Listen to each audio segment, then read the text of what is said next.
close till I get up. Time is barely on our side. I don't wanna waste what's left. The storms we chase are leading us, and love is all we'll ever trust.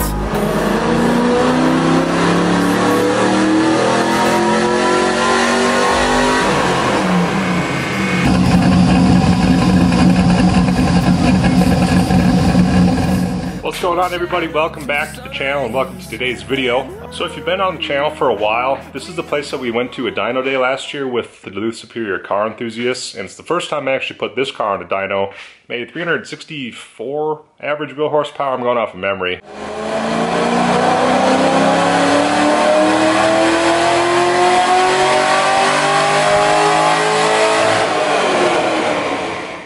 So here's a couple clips from that. They put big power stuff on there before, I've seen it, and they put bigger stuff on there when I'm not around.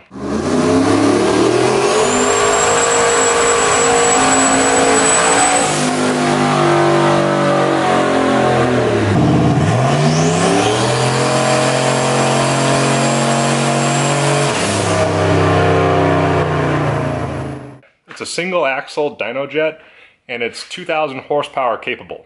Not to mention that he tuned his own 600 plus wheel horsepower. It's a big single turbo LS swapped Camaro. If you saw the Power Cruise videos, it's actually his blue Camaro right here.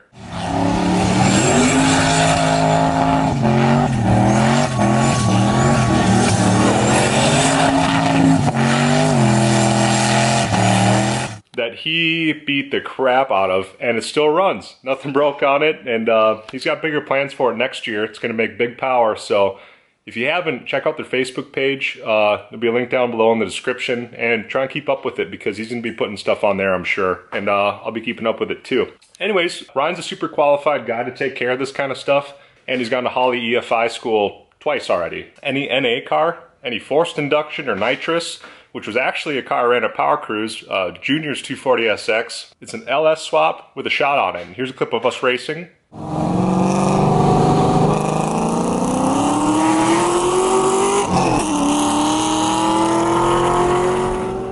That's all tuned there. So everything that you've seen in the video so far has all been done in that one place. So it's kind of a really good local secret that we put big power on it, and the guys that run it are awesome. So I'm really excited to get both of these cars over there. They're going to take care of the stuff really well. I know that. Anyways, we'll get into the rest of the video. From the last upload that you saw from the Trans Am here, we're going to go get the car dynoed on a chassis dyno in Superior, Wisconsin. So we made the hour-and-a-half trip to Hume's Performance Dyno and Tuning in South Range, Wisconsin. If anyone doesn't know, it's in the Duluth Superior area. It's really the only one that the public can use. As far as the car goes, it ran really good, made good power.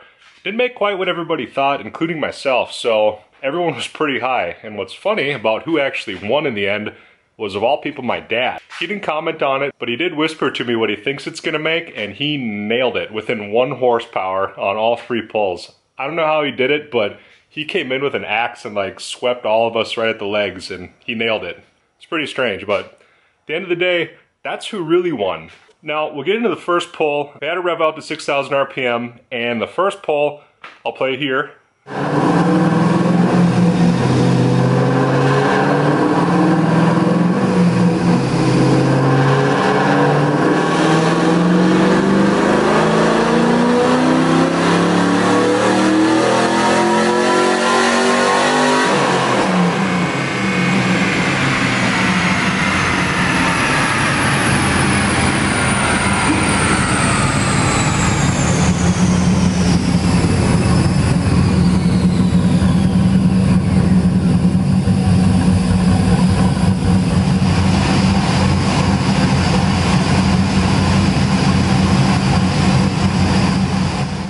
So revving out to 6,000 RPM, it made 382 wheel horsepower, and everything looked good.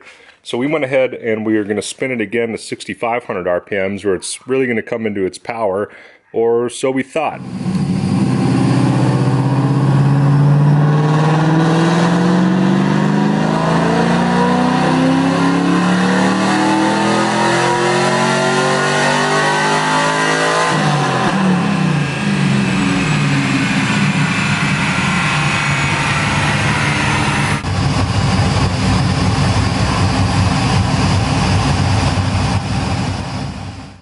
important thing to remember is that this car was only street tuned by who's a reputable tuner in the Minneapolis area. It's CJ Tunes, and if you're into the LS world, F-bodies, Corvettes, whatever, you know that Carl's the guy to go to, and he really did do a good job. But probably the big reason why it didn't make the power that anybody thought it was gonna, because you couldn't actually measure if you're picking up horsepower at a certain point. And in the end, it only made 383 wheel horsepower. It's not nearly what everybody else makes with the same mods, same cam, 6-speed car. You know, there's no reason it shouldn't have been over 400. So after talking to Ryan about it a little bit, he kind of thought, and I kind of thought that it makes sense, there's probably a little bit of more room for ignition timing to go into it, and that's probably what made the difference, because air-fuel ratios look really good on it. There wasn't a lot to do with air and fuel, so it really only leaves spark. Nothing wrong with the car, there's not a lot of miles on it. All the mods are good, and there's nothing out of the ordinary for other cars that make over 400. So I guess total it made 3 pulls, averages 382, 383, and 382 again, so it's super consistent.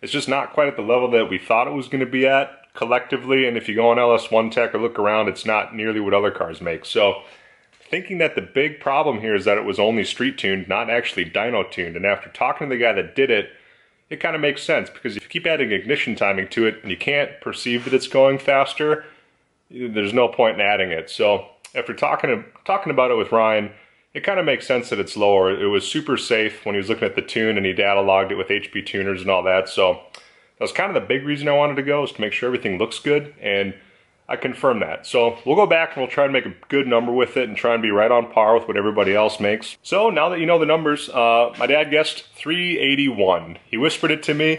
Here's a clip of me talking about it. I guessed 381.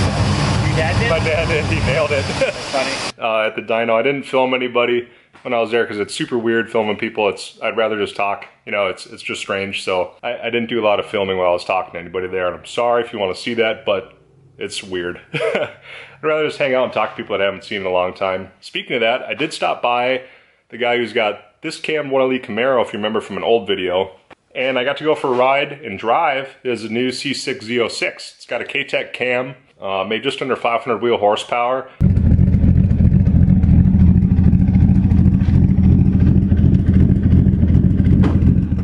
And anyways, I'm sold on an LS7.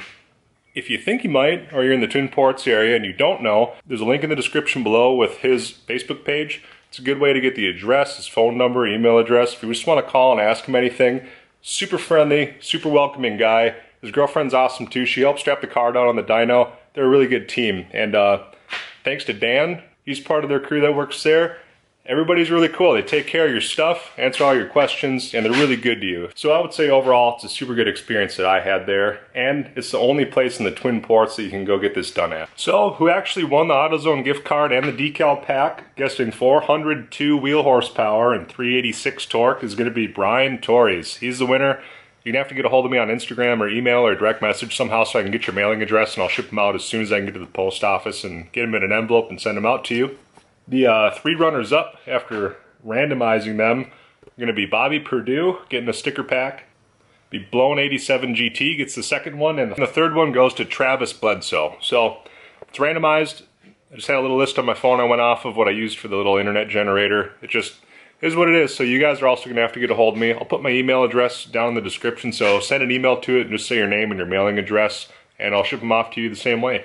If you did like today's video, maybe give it a thumbs up. Got any questions, comment below. If you really liked it, I'd appreciate it if you subscribe. The channel's grown a lot lately, and with it getting remonetized, there's going to be a little influx of cash to do stuff with these. Anything that comes in from the channel goes straight back into the channel. So anyways, if you did like today's video, I hope you did. We'll see you next time.